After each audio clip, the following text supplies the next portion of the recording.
qhu eshe bafethu niyabona ukuthi la ku-TikTok akusekho ama-content yamanje.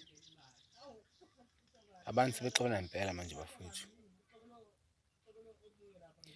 Ngiyangena nje bafethu isikhathi esiningi ngibuka amavidiyo lapha ku-TikTok. Ngiyabuka ukuthi sekunezitho zangempela manje. Yaqala kahle lento le yabizwa ngama-content kodwa manje uyabona ukuthi isi-personal. Kunabantu bafethu la abangasazwana sebexabene nje impela. Kuyabonakala futhi ukuthi impi yabo iyakude kakhulu. Kodwa manje into engiphatha bafethu ukuthi nina anilamuli bafethu. Kunokuba nilamule nina nithatha amasayidi.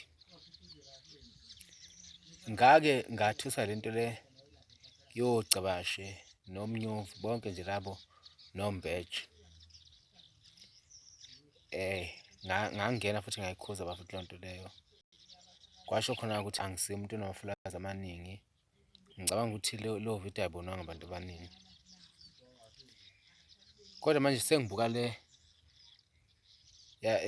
lo mjidelo abathi umgibe nalokho kuthiwa umhla 1. Yabona into yabo bafethu iyakude kakhulu. Njengoba manje uyabona ukuthi sebe-personal. Sebethukana ngezinto ekungafanele ngabe ziyangena. Sebethukana ngezinto ekungafanele bakhuluma ngazo. Uma ngithi ngiyalapha kuma-comment ngifica uthola ukuthi abantu bathathe inhlangothi. No-supporter lo kuno-supporter lo. Akekho batshela ukuthi lento abayenzayo i-wrong. Akekho ozama ukubalamula kodwa lo naloyo usebenzisa ukuthi yena uthanda ubani. Usebenzisa ukuthi yena ungasuhlangothini kabani. Bafethu kubalulekile ukuthi abantu babexabana kube khona umuntu olamulayo.